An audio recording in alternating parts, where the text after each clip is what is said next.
देखो, कल मैंने आपको कंपनी अधिनियम 2013 समझाया। आज हम पढ़ेंगे कंपनी और साझेदारी में क्या अंतर है। देखो, कंपनी अगर मैं बात करूँ, कंपनी विधान द्वारा निर्मित क्या है, कृत्रिम व्यक्ति है। कृत्रिम से मतलब होता है आर्टिफिशियल व्यक्ति है, जिसका कानून की नज़र में अस्तित्व होता है। ठीक है। अगर मैं बात करती हूँ किसकी, साझेदारी की। साझेदारी व्यक्तियों का एक समूह है जो एक साथ मिलकर काम करते हैं। अगर मैं बात करती हूँ किसकी, कंपनी के मीन्स की, तो वो क्या है, विधान द्वारा निर्मित एक कृत्रिम व्यक्ति है। मीन्स अब कृत्रिम व्यक्ति क्यों बोल रहे हैं इसको अपन, देखो जैसे ह्यूमन होता है, उसके हाथ पैर होते हैं, चलता है, फिरता है, कॉन्ट्रैक्ट करता है। ठीक है। हालांकि ये चलता फिरता नहीं है, फिर भी कानून की नजर में इसका एक अस्तित्व है। जैसे हम बात करें, एक व्यक्ति क्या साइन करके अपनी मोहर लगाता है कि ये मेरे साइन है, तो कंपनी को क्या दी जाती है, इसके बदले में सील दी जाती है कि वो एक सील लगाती है, उसके थ्रू वो बताती है कि कॉन्ट्रैक्ट किसका है, कंपनी का है। अगर हम बात करते हो किसकी, पार्टनरशिप की, मीन्स साझेदारी की।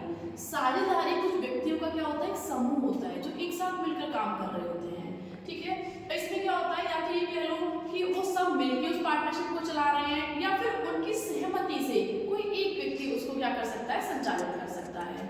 सेकेंड जो पॉइंट है आपका, वो है अधिनियम। अगर मैं बात करूं कंपनी के ऊपर, कंपनी एक्ट 2013 अप्लाई होता है। ठीक है। और बात करते हैं इसकी पार्टनरशिप की, यहाँ पे लगता है 1932, इसमें पार्टनरशिप है। ठीक है। इसके बाद है पंजीयन की अनिवार्यता। पंजीयन मतलब रजिस्ट्रेशन। अब देखो बच्चों, हम बात करते हैं अगर कंपनी की, तो कंपनी का रजिस्ट्रेशन कराना क्या है, कंपलसरी है। आप अगर ये चाहते हो कि कंपनी आपको स्टार्ट करनी है और आप रजिस्ट्रेशन नहीं कराना चाहते हो, तो ऐसा पॉसिबल है ही नहीं। मीन्स कंपनी में आपको रजिस्ट्रेशन कराना क्या है, आपका कंपलसरी है। सेकेंड है आपका क्या, पार्टनरशिप। पार्टनरशिप में रजिस्ट्रेशन कराना कंपलसरी नहीं है। अब देखो, यहाँ पे हमने ये तो बोल दिया कि पार्टनरशिप में रजिस्ट्रेशन कराना क्या है, कंपलसरी नहीं है। पर देखो, जब आप रजिस्ट्रेशन नहीं कराते हो तो आपकी एक लिमिटेशंस हो जाती हैं। जैसे माना जाता है, अगर पार्टनरशिप में रजिस्ट्रेशन हो रखा है, तो आप किसी भी व्यक्ति पे कितनी भी अमाउंट का केस कर सकते हैं अगर रजिस्ट्रेशन करा रखा है।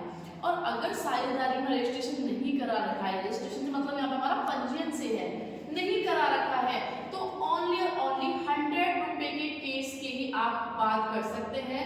अदरवाइज आप केस उस पर नहीं कर सकते हैं। माना कि साझेदारी में पंजीयन कराना क्या है, आपका ऐच्छिक है, कंपलसरी नहीं है, पर इसमें क्या है, आपकी जो अमाउंट है वो कम हो जाती है। ठीक है। इसके बाद अपन किसकी बात करते हैं, पृथक अस्तित्व की। पृथक अस्तित्व से मतलब ये है कि कंपनी का उसके सदस्यों से क्या होता है, पृथक अस्तित्व होता है। कैसे, अब मैंने आपको थोड़ी देर पहले भी डिस्कस किया था। अगर मान के चलो कंपनी में कोई लॉस हो जाता है, तो जो मेंबर है, जो भी एम्प्लॉय आपके यहाँ काम कर रहे हैं, उनकी पर्सनल असेट्स को यूज नहीं कर सकती है कंपनी। कंपनी का खुद का एक पर्सनल अस्तित्व होता है। अगर उसने लॉसेस किए हैं तो वो खुद ही भुगतेगी, मेंबर इसमें हेल्प नहीं करते। हेल्प से मतलब है जितने के उनपे शेयर हैं वहां तक वो आपकी हेल्प कर सकते हैं, उससे ज्यादा वो आपकी हेल्प नहीं कर सकते हैं। मैं बात करती हूँ इसकी पार्टनरशिप की। पार्टनरशिप में पार्टनर्स का पार्टनरशिप से पृथक अस्तित्व नहीं होता है। इसका क्या मतलब है, जैसे मान के चलो पार्टनरशिप में कोई प्रॉब्लम हो गई, मान के चलो एक व्यक्ति की मृत्यु हो जाती है, डेथ हो जाती है, तो माना जाता है कि पूरी पूरी पार्टनरशिप क्या हो जाएगी, खत्म हो जाएगी। अब देखो, पार्टनरशिप में भी डिपेंड करता है कि वो किस टाइप की पार्टनरशिप है। जैसे मान के चलो कुछ होता है लिमिटेड टाइम के लिए, कुछ होता है स्पेशल ऑब्जेक्ट की भी आपने पार्टनरशिप की है। ठीक है। कुछ जो उद्देश्य था वो पूरा हो गया तो पार्टनरशिप ऑटोमेटिक खत्म हो जाएगी। तो ये कुछ टाइप है, ये अपन पार्टनरशिप में डिस्कस करेंगे। नेक्स्ट है आपका अंश अंतरण। मतलब अंश अंतरण बोलते हैं अपना शेयर ट्रांसफर।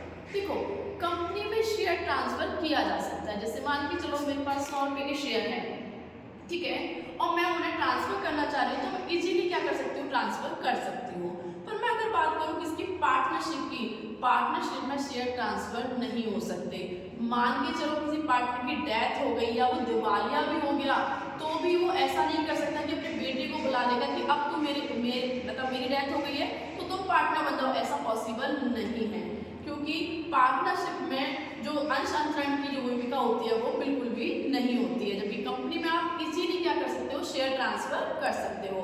नेक्स्ट है अपना प्रबंध। प्रबंध का मतलब होता है मैनेजमेंट। कंपनी में अगर मैं किसकी बात करती हूँ, मैनेजमेंट की बात करती हूँ, तो संचालक मंडल जो है वो पूरा किसको करता है, कंपनी को मैनेज करके चलता है। देखो संचालक मंडल जो होता है वो एज ए ऑनर की भूमिका निभा रहा होता है। सारे डिसीजन, कौन सी मीटिंग कब लेनी है, एजीएम, ये सारा डिस्कस कौन कर रहा होता है? आपका संचालक मंडल करता है। अगर मैं बात करती हूँ किसकी, अब पार्टनरशिप की, पार्टनरशिप में प्रबंध जो मैनेजमेंट होता है वो कौन डिसाइड करता है? वो सभी डिसाइड करते हैं। यहाँ पे सारे पार्टनर एक दूसरे के एजेंट भी होते हैं और एक दूसरे के ऑनर भी होते हैं। जैसे मान के चलो उन्हें कोई डिसीजन लेना है तो कोई एक व्यक्ति डिसीजन नहीं ले सकता। बट मैं बात करती हूँ किसकी, कंपनी की। कंपनी में संचालक मंडल जो चाहे वो डिसीजन ले सकते हैं, एम्प्लॉय से इसका कोई डिस्कस नहीं किया जाता है। ठीक है, मैं बात करती हूँ पार्टनरशिप की। पार्टनरशिप में क्या होता है, अगर कोई भी डिसीजन लिया जाएगा वो सबकी सहमति से लिया जाएगा। मीन्स अगर वो कोई भी कॉन्ट्रैक्ट करने जा रहे हैं तो सबसे एक एडवाइस लेंगे कि आप इसमें एग्री करते हैं या नहीं करते। अगर सभी एग्री करते हैं तभी आपको वो डिसीजन ले सकते हो, अदरवाइज आप नहीं ले सकते हो। बट कंपनी में सारा मैनेजमेंट कौन करता है? आपका संचालक मंडल